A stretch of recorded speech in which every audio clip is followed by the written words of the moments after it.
Oops.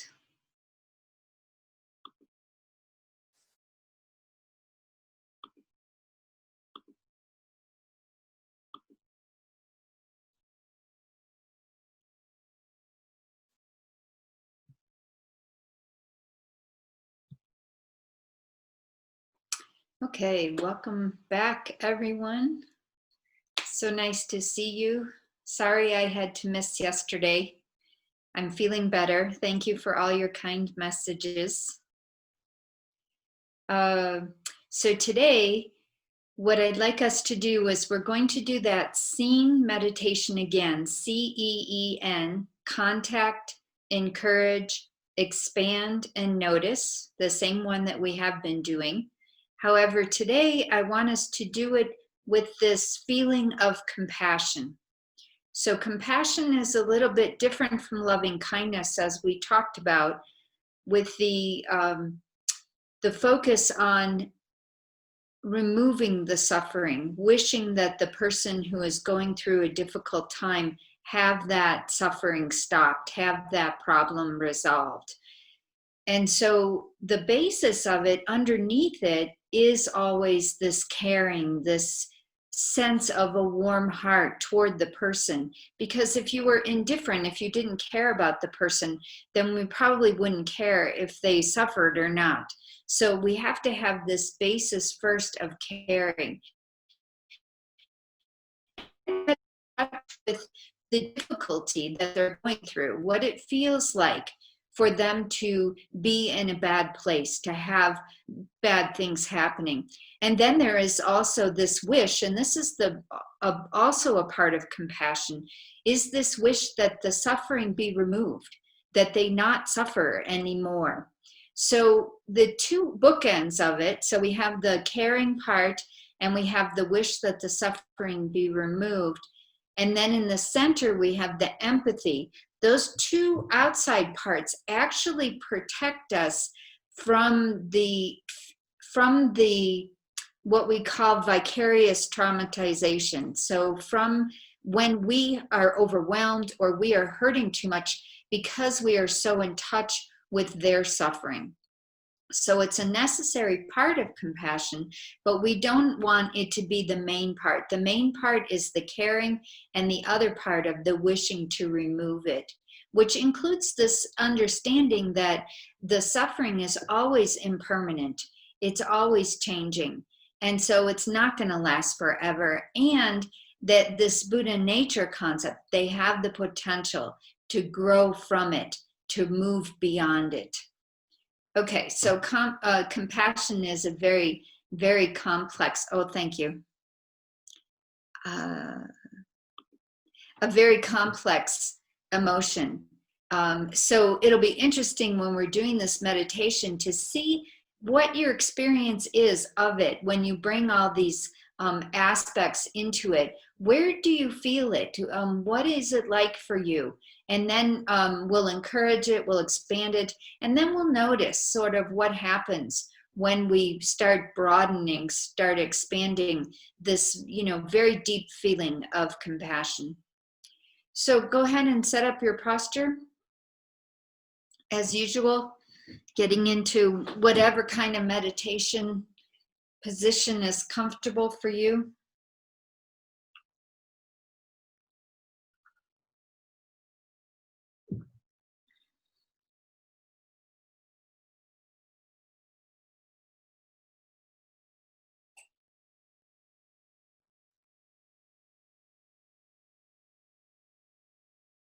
So taking some time to turn inward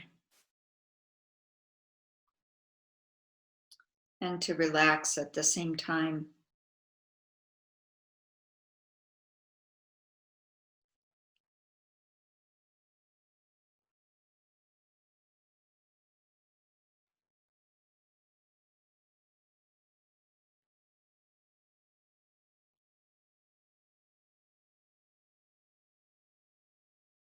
As usual, you can take some deep breaths to settle.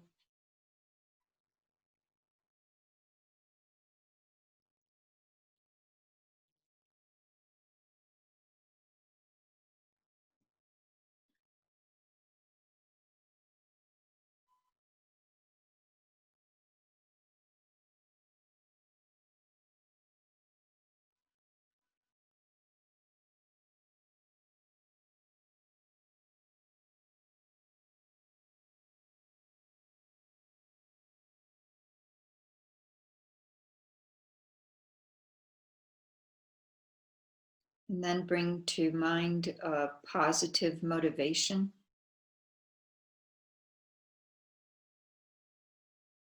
Setting this intention that you're going to listen and discuss and contemplate for the purpose of removing suffering wherever it exists, in yourself or in others.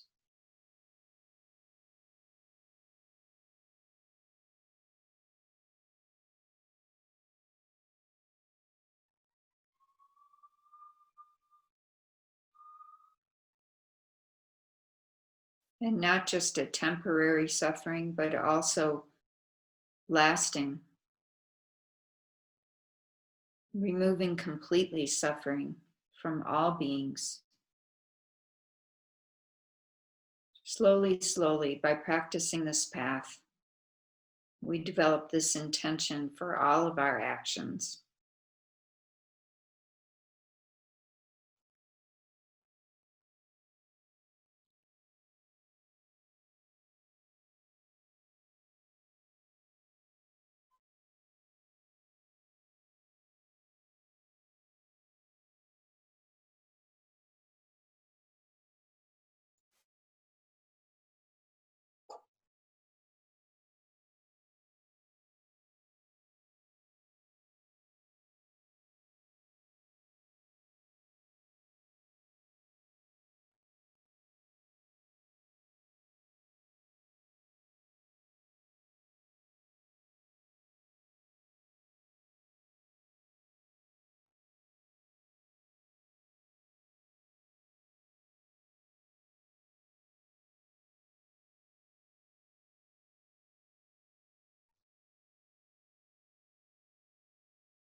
And then bring to mind someone who you care about deeply, who is easy for you to feel a warm heart toward, and get in touch with that warm heart.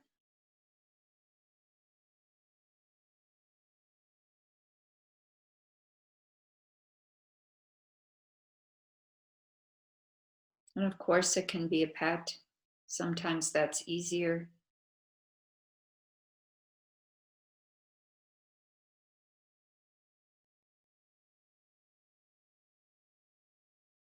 That sense of deep caring.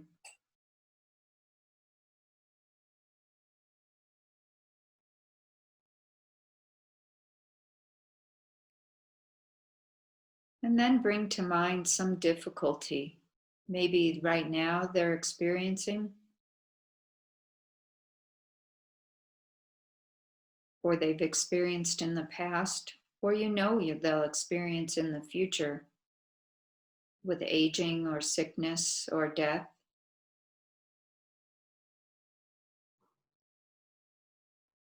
Imagining that person suffering and your feeling of connection, of sadness around their suffering because you care deeply.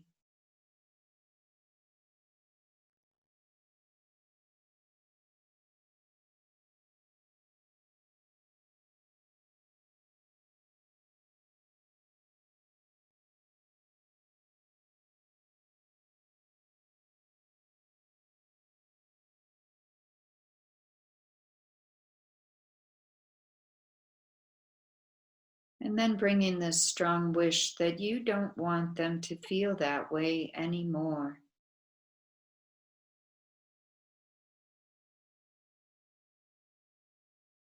You want it to stop for them to have only joy and not difficulties.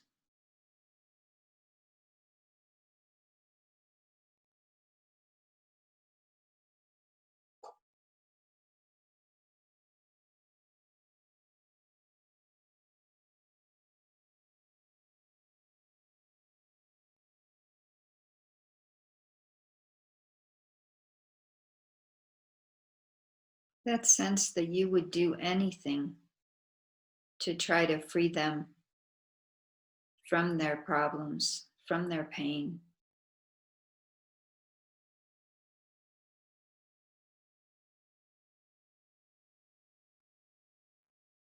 And then encourage that feeling. May you be free from suffering, from pain.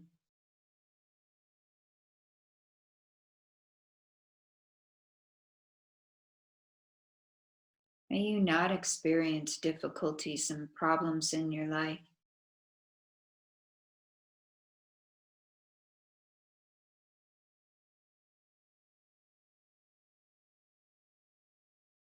May you have all the support you need to cope, to move through problems easily.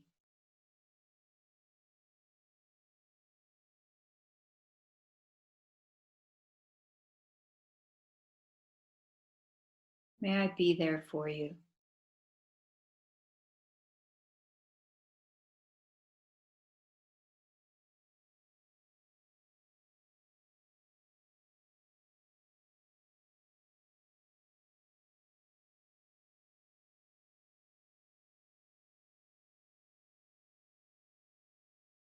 And let it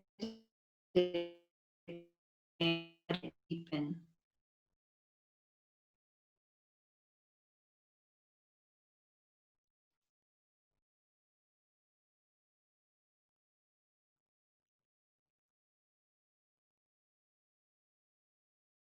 And then notice that. What is that experience like?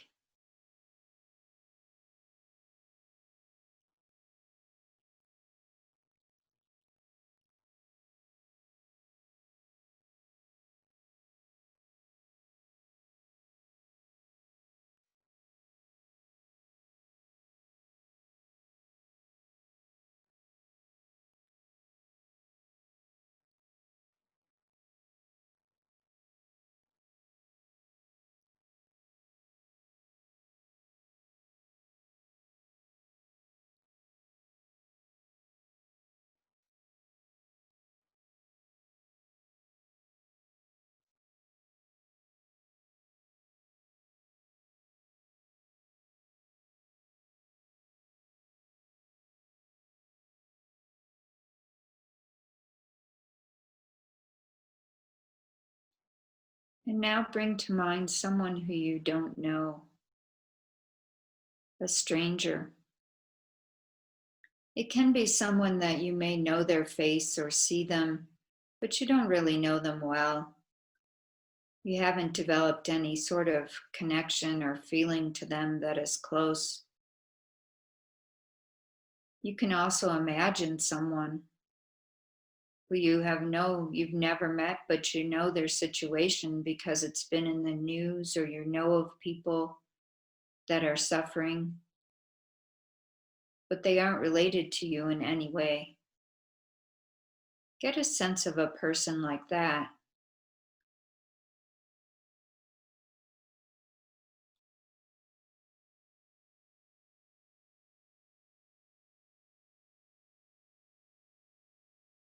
As clear as you can bring them into your presence.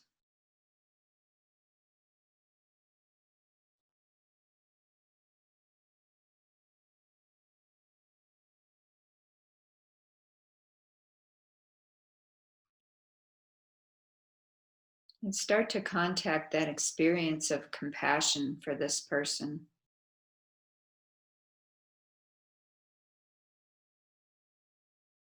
feeling a sense of caring for them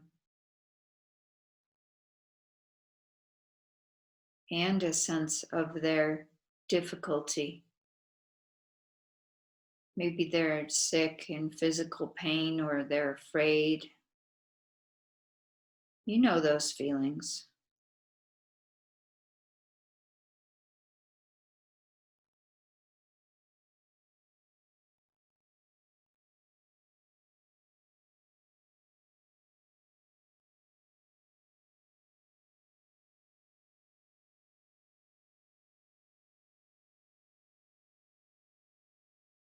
And then this strong longing that their suffering stop because you care about them.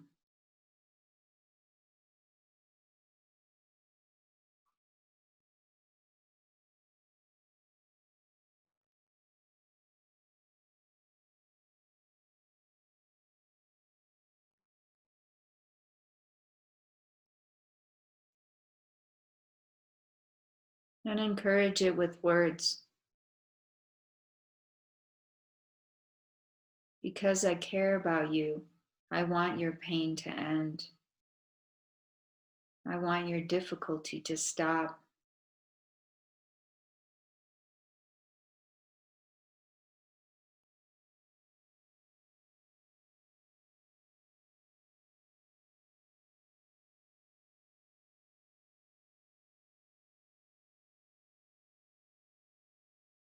And as it expands, notice it. Notice how different it is to feel compassion for someone you barely know, but that it's possible.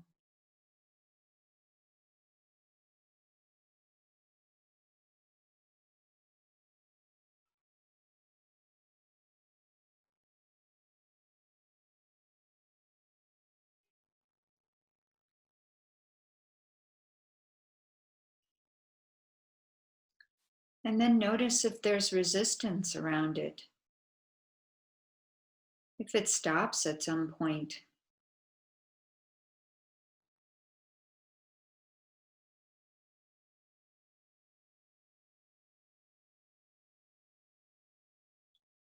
if it's easily dropped.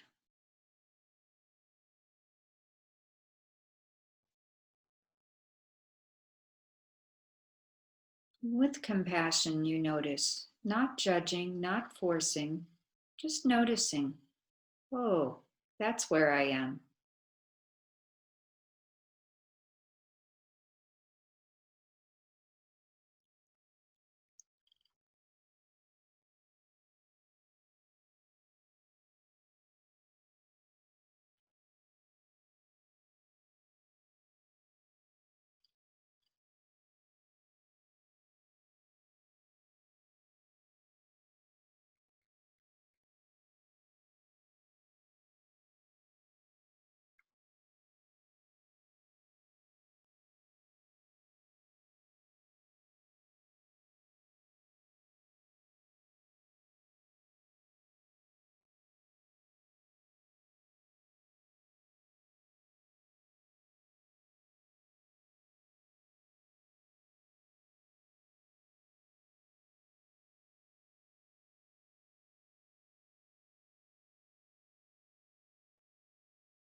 And then letting go of that,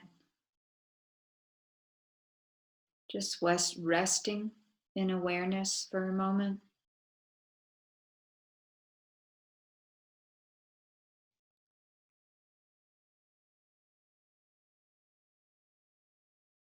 Just being.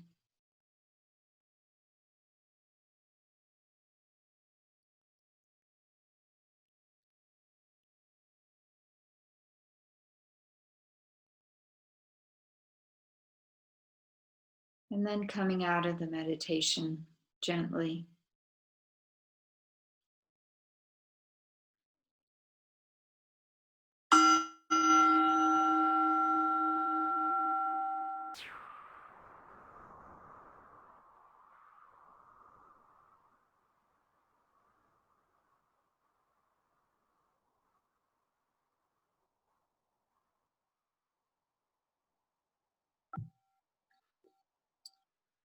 Okay, so hopefully most of you had the opportunity to look at the video from yesterday. But even if you didn't, I'm going to review now, as usual.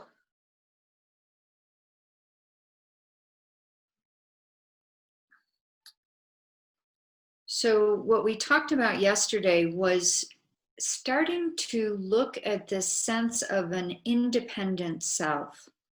So, a self that somehow exists separately from other beings. And of course, the reason why we're looking at this is because we want to start to expand the sense of self in order to see the connections between others and ourselves. Because what often happens is when we're going through difficulty, or even when we sense problems in others or pain in others, that we tend to pull back, we tend to contract. And you may have noticed this when you are starting to go out again, going into grocery stores and and maybe into restaurants if they're opening up, or just out into public. We just have this sense, and it's very sad. It's a contraction. It's a pulling away. It's a protective kind of feeling that we start to have, which unfortunately is necessary right now because of this raging, disease that we're going around, and because of the uncertainty. We don't know who has it, who doesn't has it. It's not always been clear exactly how it is transmitted, how long it can last, and these kinds of things. And yet, what we're trying to do with this course is start to protect ourselves physically, to still have an open heart to others, to still see our that we are connected to others. And one of the ways that we can do this is to start to recognize that we would not exist without so many others, that the kindness of others is what our lives are dependent upon.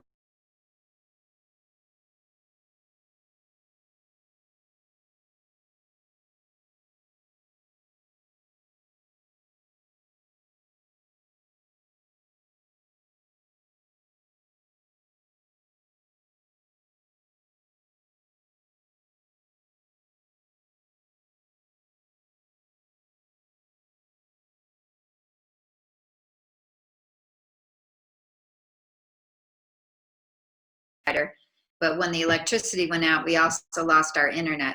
I don't know why. Venerable, the internet is back. I'm connected to our provider, so maybe you can try to connect to SPC. It may work. Uh,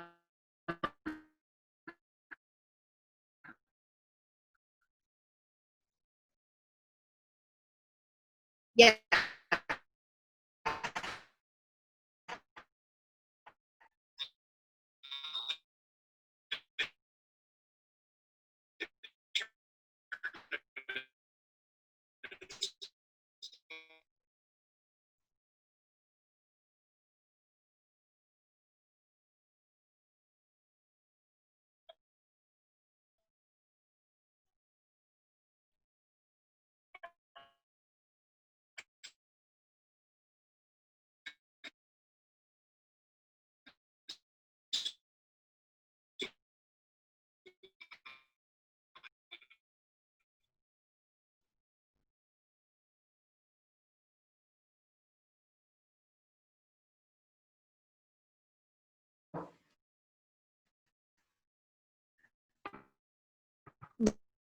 Let's look at this screen with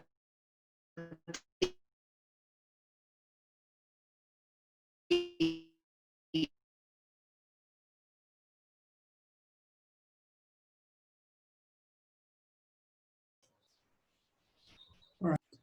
what happens is that when we are threatened, when we are going through a hard time, we have a tendency to contract into a I have to take care of me sort of attitude.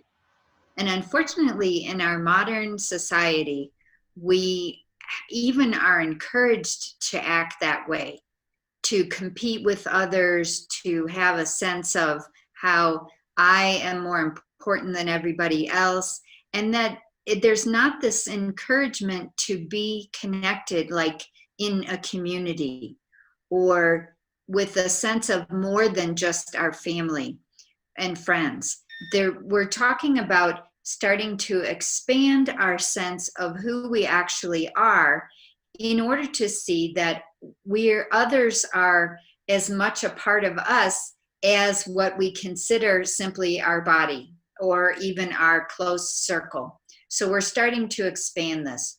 And one way that we can do this is by thinking about how we can't exist without the kindness of others.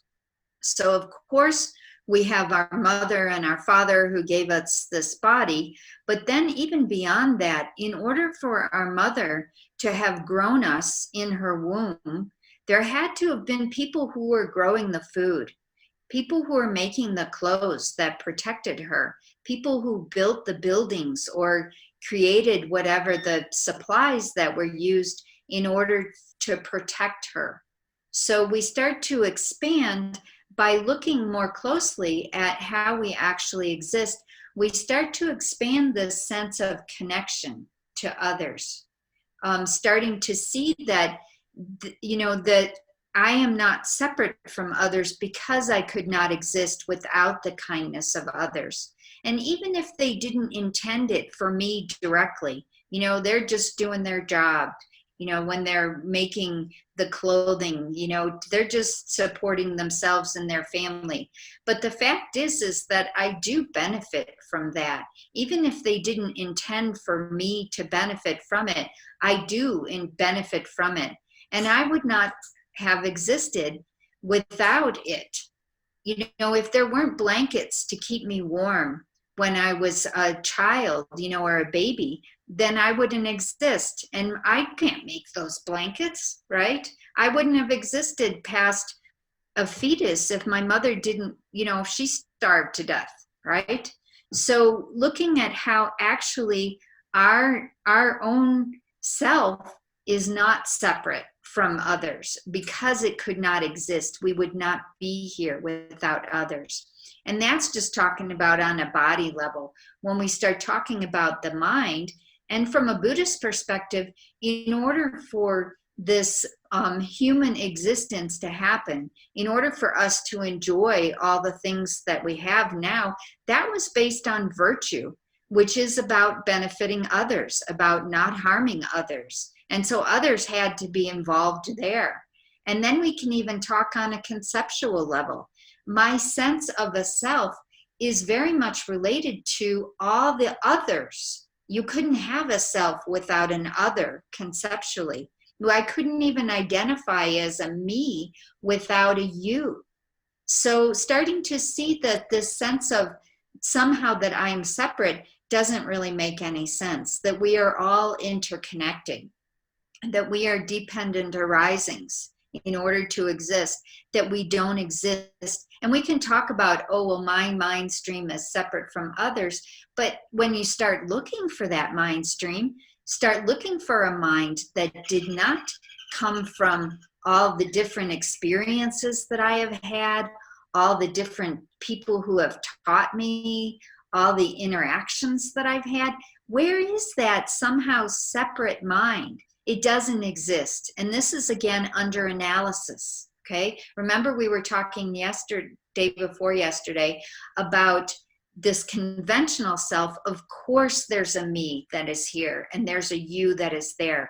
But when we start to analyze and look deeper, what we see is actually we are connected much more deeply. And you cannot find, when you start to look, a separate self. But the problem is that as soon as I have an experience of a me, I grasp onto it and I separate it. Okay, so we're trying to get to this this experience where I can identify there's a me, and at the same time I am aware that that me is embedded in my connections with others, and many, many, many others, not just my friends and family. And when I have that view, then my ability to start to expand my sense of love and compassion for others can grow. Okay. So then also yesterday we talked about the 4 immeasurables. So the 4 immeasurables are loving kindness, compassion, empathetic joy, and equanimity. Loving kindness is this wish for all beings to be happy. Compassion, like we were exploring today, is this wish that all beings be free from suffering. And then empathetic joy is really rejoicing when things are going well for others. Just having this sense of happiness and joy, when others have positive things happen to them, when good things are happening, when they achieve things, when they develop qualities. Having this sense of connection means when they are happy, I am happy. This is this empathetic joy. And then equanimity is about not judging others, not saying that you are deserving of my love and compassion over here, and you over here are not deserving of it. Somehow making this this judgment of who's okay and who's not. So therefore, who should.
So let's see if this works. Sorry about that. So I was talking about loving kindness, and I'm still on review, which means we're probably going to go over so I can try to cover everything. So loving kindness, being, wanting others to be happy, and also this sense of not having strings attached to someone who we love. So the sense that when I love you, I want you to be happy, even if it doesn't please me, even if it doesn't meet what I think you should do or how you should be. And this is it's a selfless kind of feeling, isn't it? Where you don't have this expectations of others. And so its near enemy is what looks like love, is when we have something in Buddhism which is called attachment, where we have this sort of clinging, sticky feeling like, I want you to be a certain way in order to make me happy, and I will only love you if you are this certain person, if you act in this way, and then I'll love you. And sometimes romantic love is like this. We have certain expectations of our partner and our spouse, which is normal and natural that we have expectations, but we're talking about starting to be more free with our love, more letting go with our love, where we want them to be happy. We hope that they'll do things that'll make us happy, but if they don't, we still love them. We don't just give up on them. There's also a sense of letting go in the sense of impermanence, that people and things are constantly changing, and that we love them as they change, as they grow, because that's the way they are. And this is a wise way of loving them, is to recognize that this is their natural state, that people are going to change. I am constantly changing, you are constantly changing, and that this is actually more enjoyable than if people stayed the same all the time. We would get really, really bored. Our minds are attuned to change, and the more when things stay the same, we actually start to disengage with them. We just get used to them. And so relationships where there's change is actually a really nice thing. But oftentimes what happens is when relationships change, we think, oh, well, they're not making me happy anymore. Or, I need to find a new model or something like that, instead of embracing this change. So then we also talked about compassion yesterday. And I'll go through this quickly because We already did some of it today. The wish for self and others to be free from suffering. And it's not fixing. So this fixing idea is this belief that something is broken in people fundamentally. And we're coming from a perspective where there's basic goodness, where everybody has this potential to be able to cope, to be able to remove their own suffering. So when we are trying to be the condition for their seeds to grow, then we're actually serving them. And it becomes much more a conversation with others about what they actually need in order for us to be of benefit to them, rather than us deciding, you know, they need this and that's what's going to fix them. And helping sometimes is a problem because it puts us in a superior position. Like, I am the one who is helping and you're the one who needs my help and you're somehow down here. So when we talk about serving, it makes it a little more equal in terms of when we're acting on our compassion. And then there's this deep caring along with empathy. The far enemy, of course, is cruelty.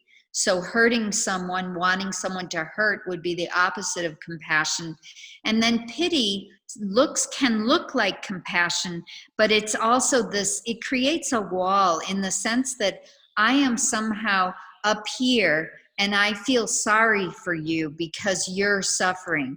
Like, it's not a real connection. It's more of a separation of I am better than you because you are suffering. Okay. So then I wanted to talk about equanimity. So equanimity, this sense of not judging. So what we often do is that we make decisions about whether we're going to love people and have compassion for people based on how they treat us or how they make us feel. So for example, I have a friend, and my friend and I share a lot of good times. We have really similar interests. We have similar points of view. And when I'm with her, I really like being around her. She is my friend. Okay. So I love her much more easily, and I have compassion for her much more easily. Now, this person over here, they annoy me. They upset me. They do things that I don't agree with. They have a point of view that I don't agree with. They may even harm me. They do things that hurt me, or they do things that hurt those that I love. And so that person I reject. I say they're no good. They aren't deserving of my love or my compassion, and I don't want to be around them. I don't even want to open my heart to them because they hurt me. Okay. And so with equanimity, what we're starting to do is seeing that from even that harmful person's point of view, they are the same as our friend and the same as us, in the sense that they want to be happy and they don't want to suffer either. So we start to equalize instead of seeing it from our point of view, how I feel when I'm around them or how I judge them. It becomes from their perspective. They want to be happy and don't want to suffer. So even someone who is harming others is doing it because they think that's what's going to make them happy. That they think that if they're suffering, if I make other people suffer, that's what's going to make me happy. That's what's going to get my suffering to go away. It's usually pretty misguided or ignorant in some ways. But that doesn't mean that they don't still want their problems to go away, and that they still want happiness in their lives. And then all those people who we are indifferent to, all the strangers, and this is the majority of people and beings that exist in our universe. They're people that we don't really feel right now that we have a connection to.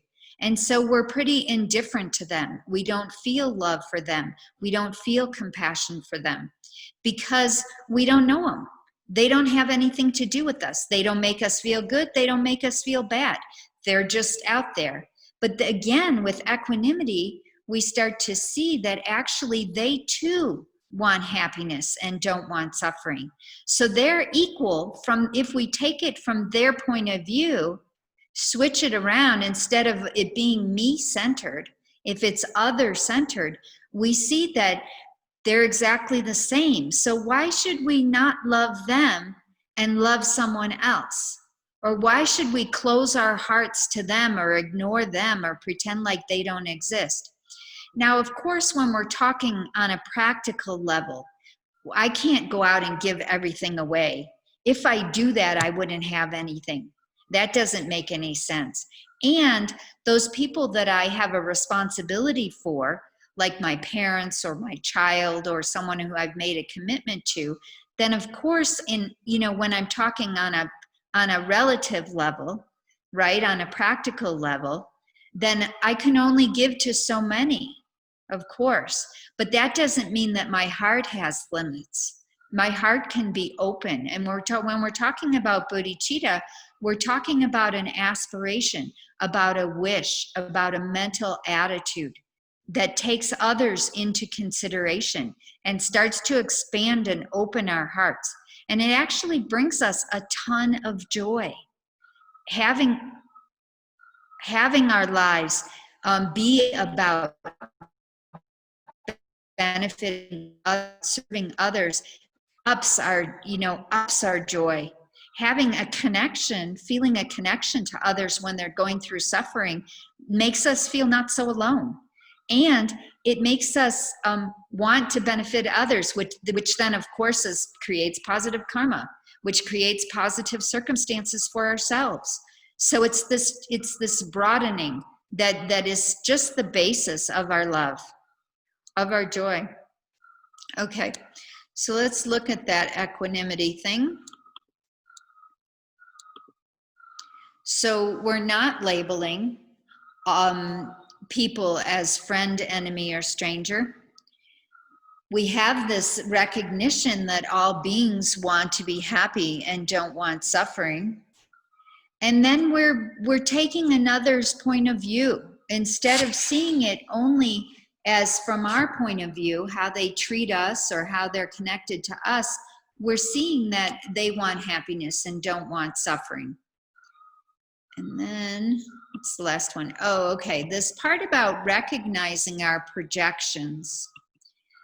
So oftentimes, when we have this sense of someone I don't like, I just have this sense of there's someone who bugs me. And usually it's an overreaction. It's not simply that I can't control them or I can't make them do something that I want them to do. It's more a sense of they're triggering something in me. There's like this I don't know how you describe it, just an annoyance. With certain people just annoy you. And you don't really, it's not necessarily that they're affecting you directly, you just don't like them. And usually it's because of something that is in us that we are struggling with or that we have pushed away, like an aspect of our personality that we don't want to deal with. Like, for example, ageism can be a real problem for societies and cultures where we want to push old people away and hide them and have others pay others to take care of them instead of having us take care of them and having them in our lives. And sometimes this has to do with our own fear of death or our own fear of aging. And that's something that we have pushed down and we aren't really dealing with. And so then we want to sort of reject those people and not have those people be around us or be present for us because we don't want to deal with that reality for ourselves. And that's a projection that can sometimes be an obstacle to our equanimity. So this is something to consider when we're doing meditations on this, or when we really notice ourselves pulling away from certain people. It's usually something that is in us that we need to explore and deal with, work with, examine. Okay. So then I also wanted to talk about fear of compassion. So sometimes we really don't want to extend our empathy and our wish for others to be free from suffering because of certain reasons. One reason that I know was really difficult for me when I first started working on this path and of Buddhism, where I'm starting to expand my heart, had to do with overwhelm because of the level of sensitivity to other suffering that I had, that I would have to, in order to protect myself, I would have to disengage from really difficult suffering. And as a bodhisattva, what we're trying to do is actually be willing to go into places, kind of like Mother Teresa, to go into places where there is a huge amount of suffering, where there is significant difficulties, and it looks like it's never going to end. Like these people are in such difficult circumstances. So then one thing we can do with this is we can start to recognize the impermanence, recognize the hopefulness, the understanding that people don't stay in suffering forever. Even, in this life, they may be in really suffering circumstances, but that doesn't mean in the next life they're going to be in the same situation. And it's an understanding that people can learn and people can cope with difficult situations. I've gone through really hard times, losing loved ones when I was very young, difficult illnesses, for me, it was chronic headaches for 25 years, more now. And yet learning from that, I've learned from that, I've grown from that. So it's a recognition that suffering doesn't have to be something that is stuck. Again, we do this reification, this concretizing of people's situation. And then of course it's overwhelming. If it's hopeless, if we feel helpless, then of course it's overwhelming.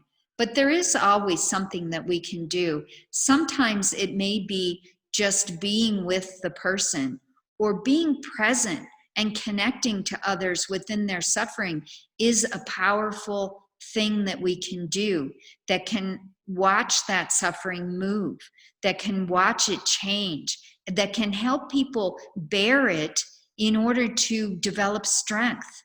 Okay, so some other reasons for fear of compassion or this resistance to compassion has to do with this belief that people will use me or I'll be seen as weak. That I don't want to be compassionate toward others to help them because they'll become dependent on me. Okay? But what we have to bring in here with this compassion is also a wisdom. So we don't want to go with this idiot compassion that just does whatever anybody wants, whatever they ask for, then I'm just going to give it. That doesn't make any sense. Of course, we want to listen to them and see, what they're asking for and what their reasons are. We're not just shutting them down, okay, which is what sometimes we do. But it's also, sometimes the best thing we can do with people is set boundaries, is to tell them, yes, I will give you this money. And at the same time, I need it back by a certain amount of time. So will that actually be possible for you to repay this loan? Or I can only give you this much. And last month you asked for money too, and how long is this gonna last? And can we make a plan, for you to find money a different way? So having dialogue about it can be really empowering for the person, that it's not going to work for them to borrow money over and over and over again, that it's just not possible. And so helping them and having dialogue about them can actually help them learn to find other resources or find other ways to support themselves, that are not just about, you know, you. So this worry that people will become dependent is actually balanced with a wisdom that you don't want them to become dependent, because that doesn't benefit them. Not because you're being miserly, or you're being, you know, you're wanting to withhold, but because you want them to be independent. You want them to be happy. You want them to benefit themselves. You want them not to feel shame or embarrassment. Okay. We sometimes have the feeling that people should help themselves, and of course they should. If we can, we help them learn how to help themselves, and this is more compassionate than just doing it for them. And sometimes we think that people don't deserve our compassion. Maybe we think that their actions are totally wrong. So then we feel like we should reject them, or we should withhold our compassion. And we're not saying compassion is not for people's actions. It doesn't have anything to do with people's actions. It has to do with who they are, that they want to be happy, that they don't want suffering, that they have this Buddha potential, that they are simply alive, and therefore they deserve our compassion. But it doesn't mean we say it's okay if they're hurting others, or it's okay, you know, in any way, that, you know, if they're harming themselves. We're not saying that, but we're not withholding our love and withholding our compassion from them. We're just saying that, you know, maybe what you're doing is not the best thing. So when we talk about people who are abusing others, or people who are oppressing others, what we recognize is actually they're creating a lot of suffering for themselves. They're creating the situation where they're going to be oppressed, or they're going to be abused in the future. And we start to understand that even if we don't believe in karma, we don't believe in future lives, those beings who are doing those harmful things, they are suffering already. They are suffering in their minds, and that's why they may be making others suffering. They are experiencing guilt at some level, whether they are in touch with it or not. I'm sure other people are rejecting them. We're rejecting them because of their actions. So they are having a lot of suffering already, just doing what they're doing. And we have compassion, of course, for the people who are being abused. We have compassion because we want their suffering to stop. But we can have compassion for both people, not just the victims, not just the people who are at risk from being oppressed. We can also have compassion for the oppressors at the same time. And again, it's compassion, meaning I know what it's like. I have hurt others too, out of ignorance, out of my overwhelming delusions. So we know what it feels like to be in that situation, and we don't want to do that. That's a mistake. So we can have compassion for them as well. So I'd like to do a quick poll right now. So we got this new thing we figured out on Zoom where we can do a poll. So we're going to ask you to choose the most prominent, so the most obvious reason why you sometimes are resistant to compassion. Okay, Felipe, you're on. Started now. Okay. And yeah, by the way, it's anonymous, so don't worry about your answer being recorded. Yeah, we won't know. No one will know.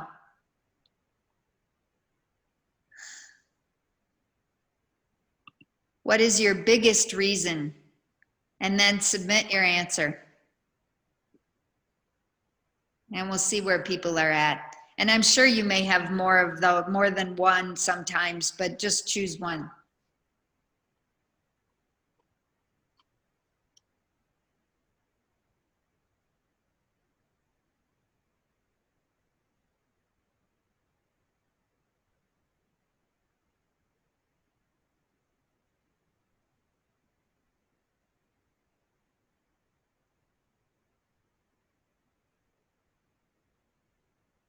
Okay, so when you get about 80%, let's show it. All right. We're still getting a few votes in. We're Okay. almost there. Yeah. Okay.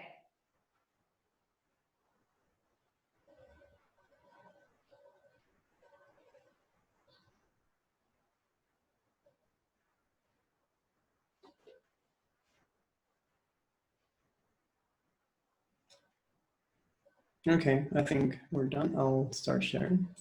Okay.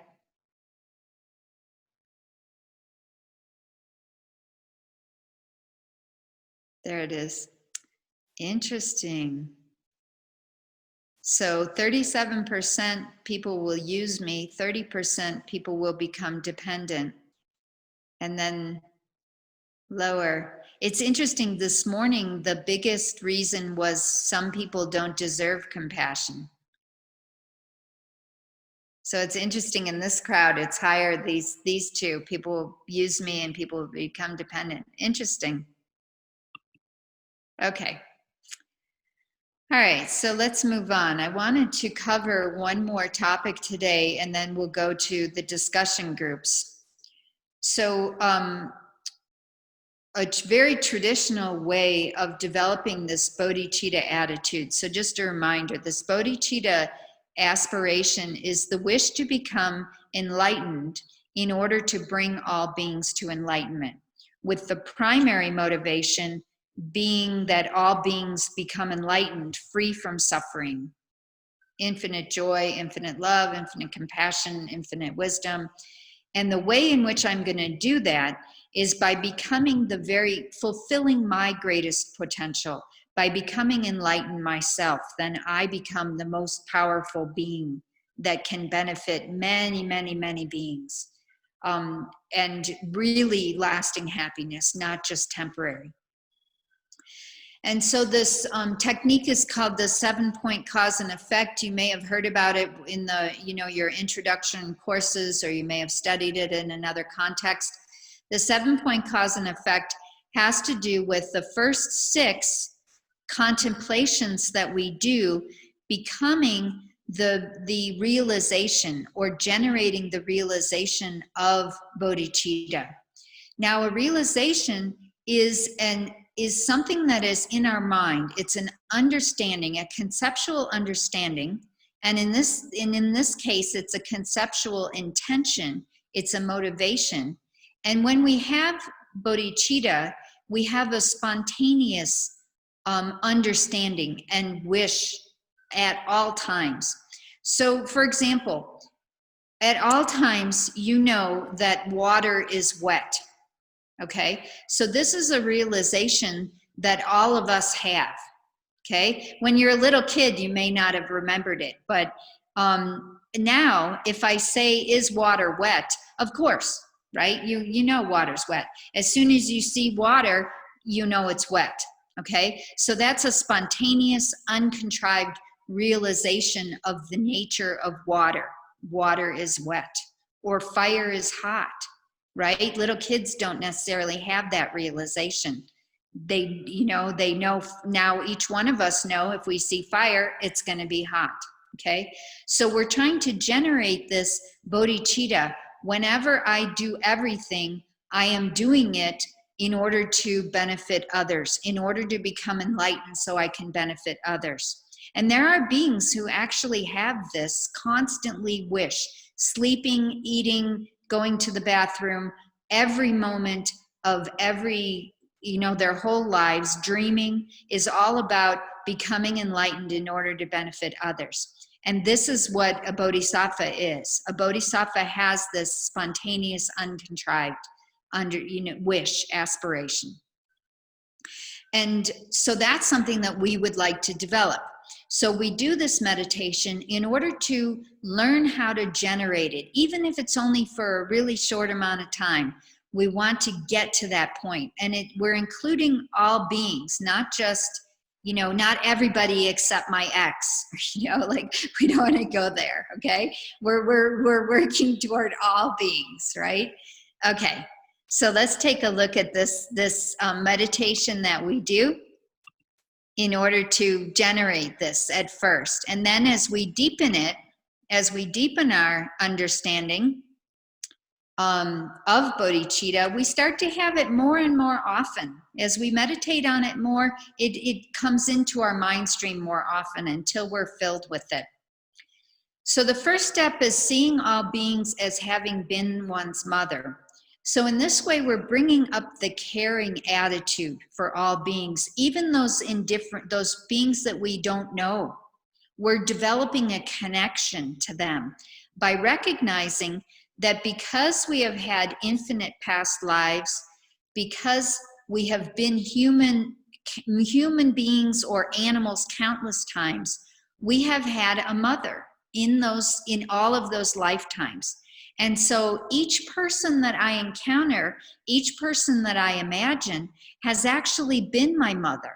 I just don't recognize them now because they're in a different body. They're not the only mother I recognize of this life is my mother of this life. But actually, each being has been our mother.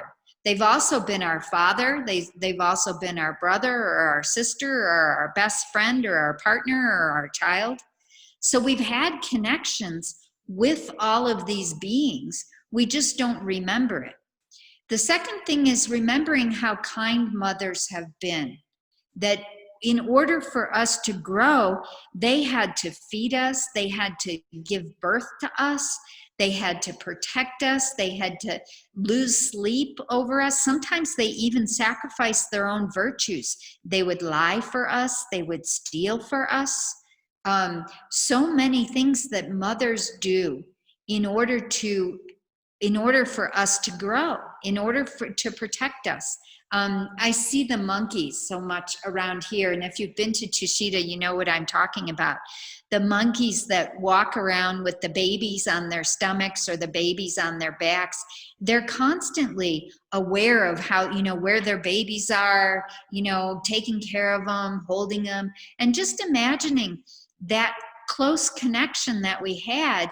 If they left their babies out, for overnight, the babies wouldn't survive. They'd get gobbled up by somebody else, and each being has been this kind to us. And then this wish to repay that kindness. And how am I going to do that? What is the best way to repay the kindness? Now, if if rebirth doesn't jive for you, if you don't have a connection to rebirth, it's still kind of something you're contemplating, you can also use the kindness of others and the interconnectedness. This is also possible. That if you think about it, so many beings have contributed to your life today, and that this interconnectedness of all beings, and that therefore they are connected to you. And so then you can repay their kindness and wish to repay their kindness in this way as well. So then from that experience of those three things, we develop great love. Meaning all beings. We want all beings to have happiness and then great compassion. Because I care about you, I don't want you to suffer.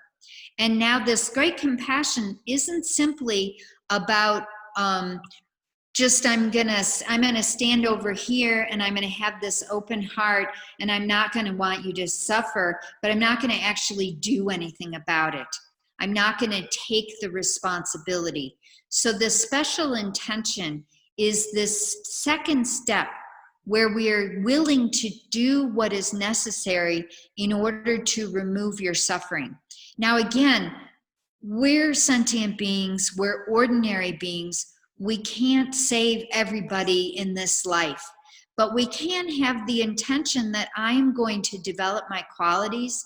I am going to progress on my spiritual path. I am going to move closer to enlightenment in this life and in future lives in order to eventually be as beneficial as possible. And so we can read biographies of people who had the ability to devote their lives to others. Again, like Mother Teresa, like His Holiness the Dalai Lama, like Martin Luther King Jr., who put himself in harm's way in order to bring peace, in order to be such a civil rights activist. The protests You know, he was willing to put himself out there in order to benefit others. And maybe we don't have that capacity right now, but we can be inspired. We can have the wish to engage in any way possible in order to remove the suffering from others, eventually fully. And then, of course, this bodhicitta attitude becomes the best way for me to benefit others is by developing myself. And that I have to do that. So I talked, I'm not sure which class I talked about it, but in mindfulness-based treatment of, you know, the cognitive therapy for the treatment of depression in this book, when they're talking about psychologists using mindfulness to treat others, to teach others mindfulness, there was this emphasis that they have to know how to be mindful themselves, that we have to have, you know, an experience of getting ourselves free of suffering in order to be able to know what others need, in order to be the condition for others to be able to free themselves from suffering, because we can't do it for them. We can be a condition, like hopefully, you know, I'm sitting here teaching so that you can find within yourself your own path, your way to be free from suffering. And that's, if I don't know how to do it, my words are empty. You know, I'm just like blah, blah, blah, saying what my teacher said. And that's not going to be beneficial. I have to know what I'm talking about in order to communicate it to you. And so that's what each one of us developing ourselves in order to benefit others, but our primary wish being about benefiting others. Okay, so I'm going to stop there. And we're going to go to the discussion groups. So the discussion now, let me see what it is. I don't remember. I'm a little discombobulated. Oh, okay. So what stops you from feeling or acting on compassion? So take 10 minutes, talk with your compatriots about what stops you from feeling or acting on compassion. So let's have 4 in a group, so maybe 10 groups. Sure. Okay, thanks.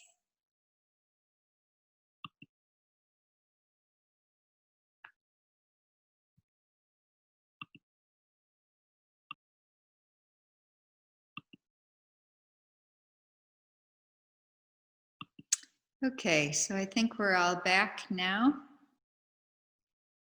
So I think that we are going to skip questions since it took us so long and I went into the review so much. So we'll do questions tomorrow at this time, but I think right now we'll go right to the meditation. So Felipe is going to lead meditation for about 20 minutes and then we'll only be like 20 minutes over in terms of going over time. Okay, take it away. All right, thank you. So everyone, please set up your posture and, as usual, doing your best to be grounded and stable, making the body into a good foundation, a good basis for the meditation. So let's jump right into the practice.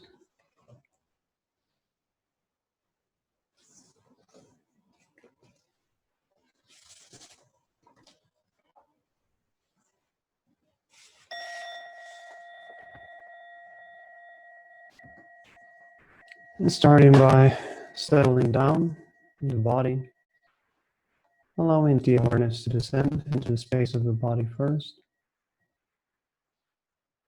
and getting rid of all tension, of all the tightness, of all the agitation, gently breathing it out.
And now that the body has settled down into its natural state, you can simply leave it resting. No need to pay attention to it anymore. And we go into our meditation. So for that, we start on the basis of equanimity. So bring into mind a stranger, a loved one, and a disagreeable person.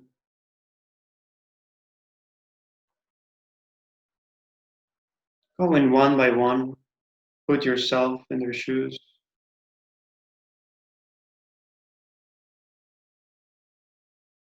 and notice how they're just like yourself and wanting to be happy, wishing to be free of suffering.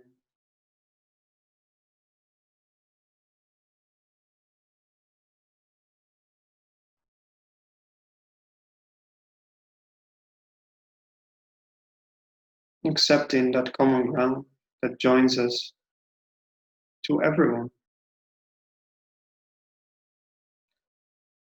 So once you have developed that equanimity towards all three separately,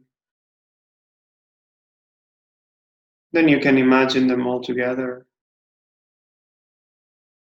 and think these three people are the same in that each one of them, just like me, wants happiness and to be free of suffering. And then extend that out to all sentient beings.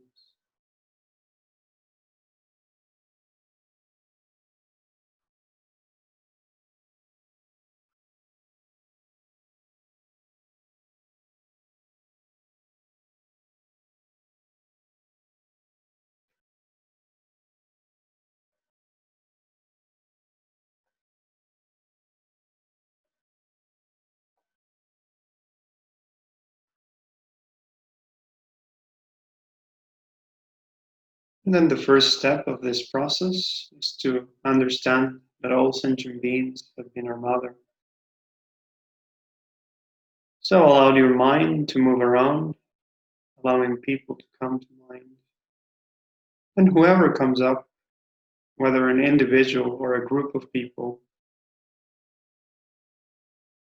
understand that each one of them have been your mother. Every single one of them.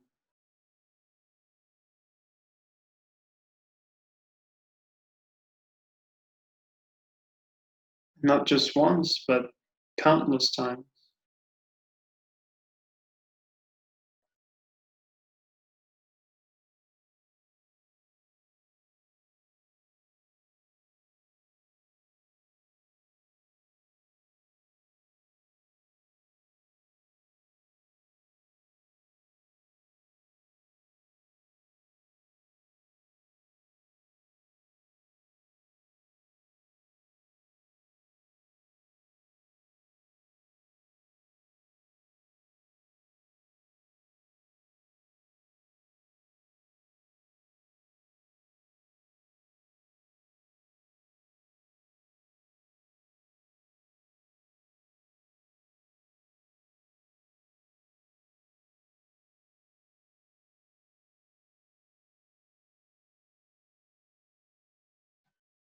And then the next step has to do with recognizing their kindness. And to do that, first start with your mother of this life. Begin by thinking and acknowledging how your mother carried you in her body for over 9 months, gave birth to you, which is a very painful and difficult process. But your mother endured it all just to give you the life that you have now.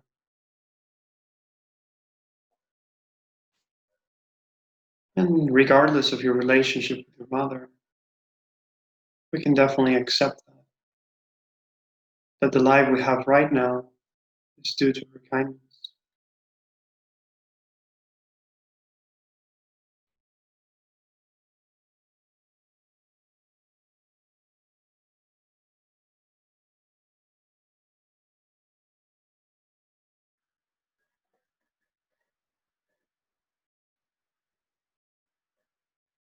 And then growing up,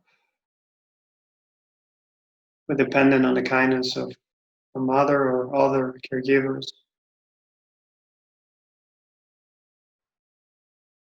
being so young, so vulnerable.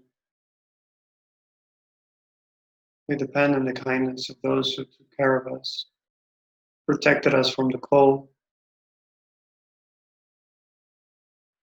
helped us when we couldn't walk or even chew our food.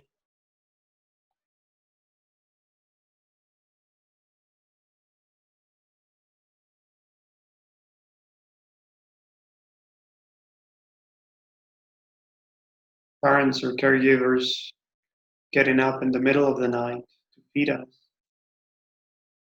even though they were sleep deprived,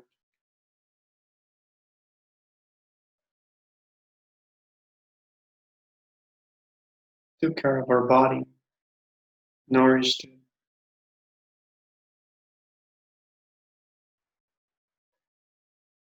and taught us how to behave,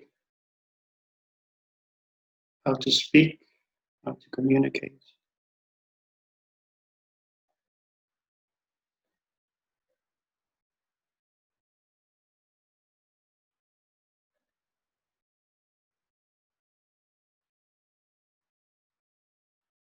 So take a moment to really appreciate all of this.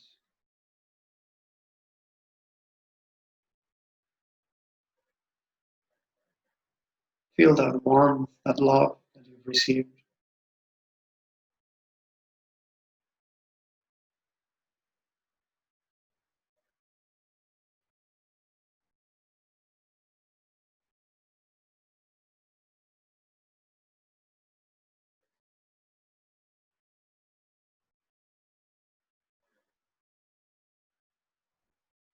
And then gently allow that feeling to extend to all beings. Understanding that they have been your mother countless times. They have all provided you with measureless happiness, protected you from harm, and without them, we couldn't have survived.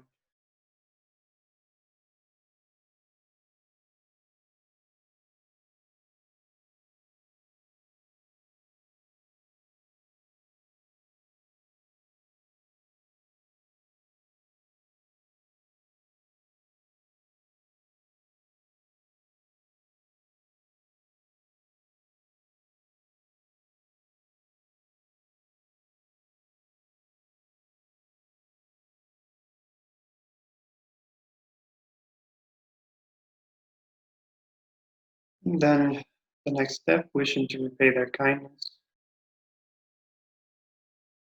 thinking, wow, how amazing, how incredible that all these beings have been so kind to me. Now that we see that everything we have is because of others, we generate a strong sense of gratitude.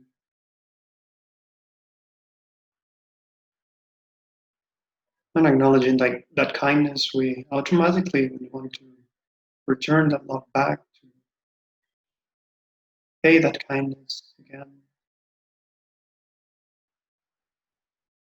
Still developing the strong wish to repay all sentient beings for everything they have done for us.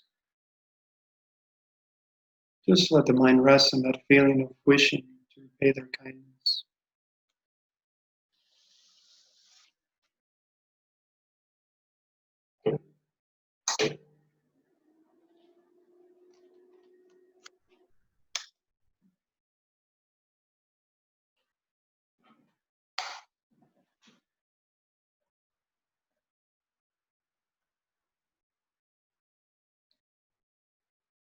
And then generating affection and love from this sense of gratitude, and allow a sense of closeness, pure love to arise.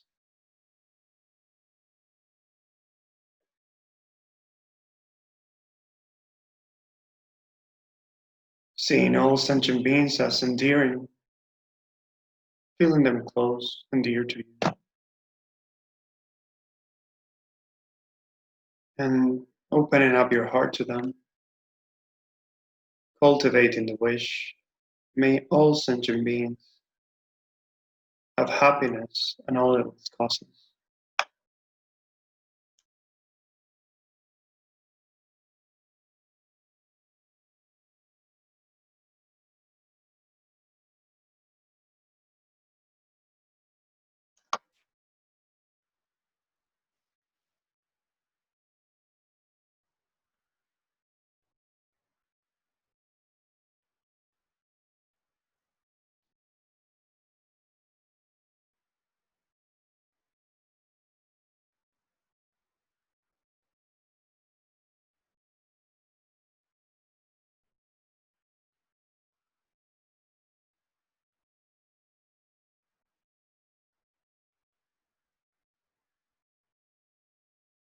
And then giving rise to great compassion,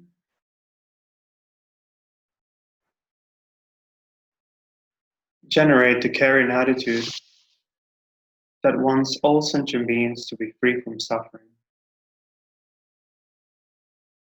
seeing that they are stuck in the darkness of ignorance, swept away in the ocean of samsara.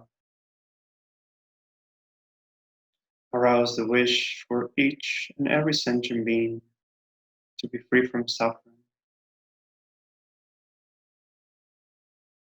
Open up your heart to view all sentient beings in the same way a mother would feel when she sees her only child in pain,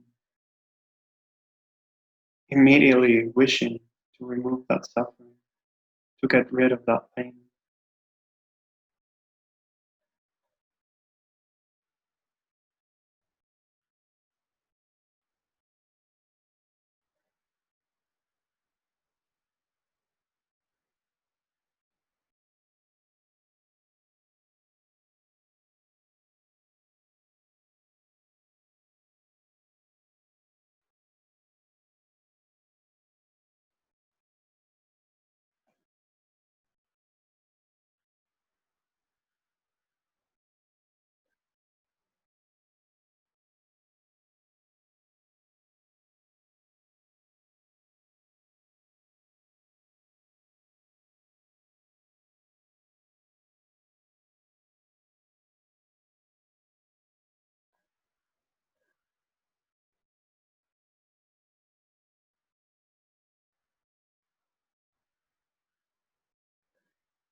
And then the sixth point, the special altruistic attitude.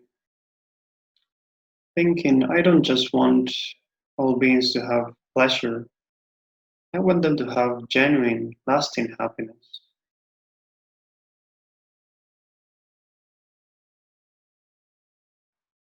And if I want them to be happy, then I myself really need to look after them.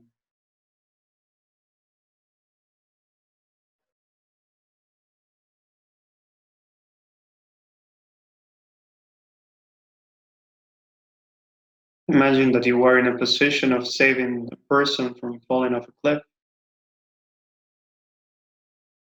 In this way, you can generate a sense of responsibility to save that person.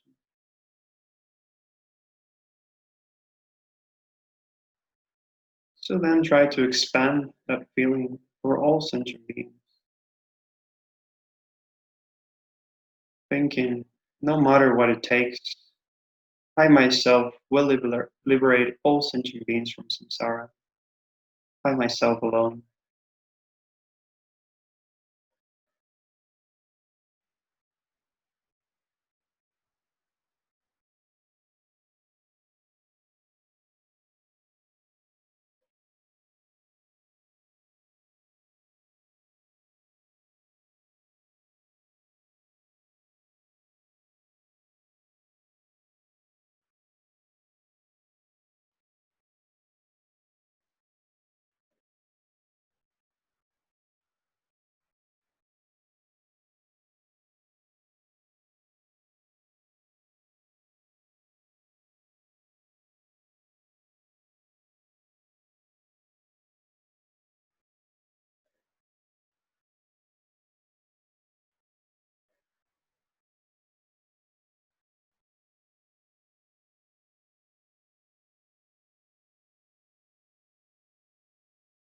So finally, we come to the seventh point, which is bodhicitta, the supreme mind of enlightenment.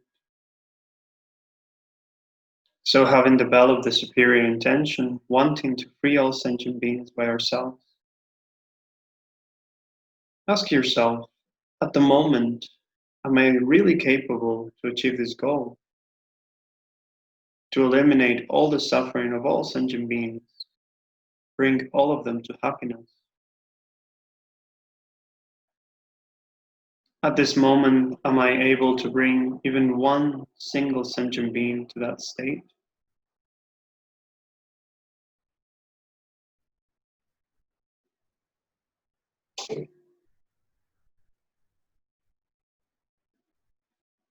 How can I possibly do that? How can I make it come true? And then we come to the understanding that we will only be able to free all sentient beings from suffering and lead them to Buddhahood if first we ourselves become enlightened. So therefore, generating that strong determination, no matter what, I will obtain the peerless and perfect state of enlightenment for the benefit of all sentient beings.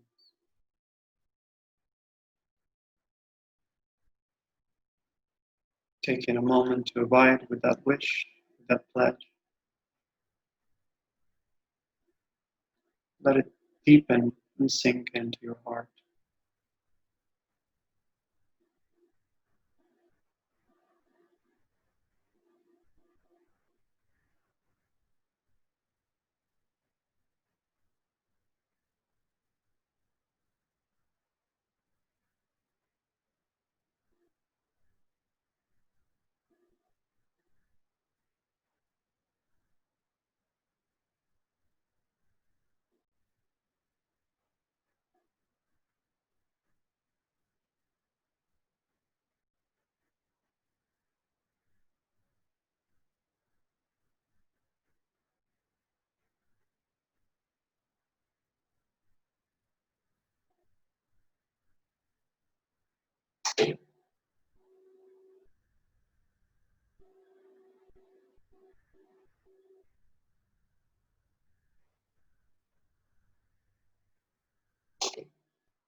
Gently coming out of the meditation,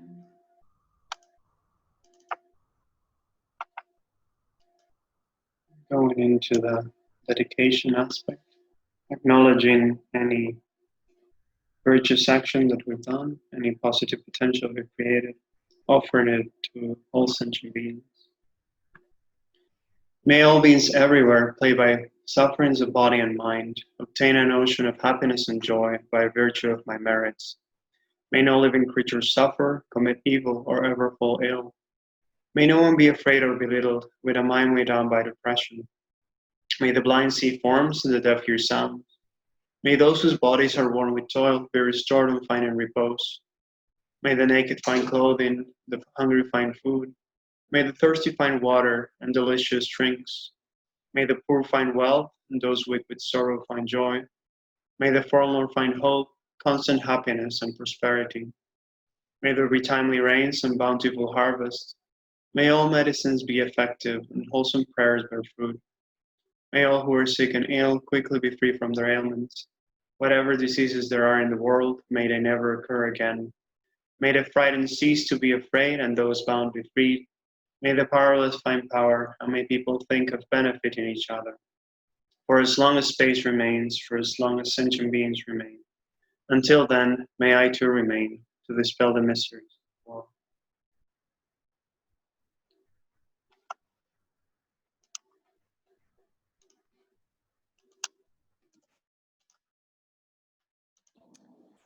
Okay, thank you everyone for your patience with all the technical difficulties today. And we'll be back tomorrow, same time. See you then. Bye-bye.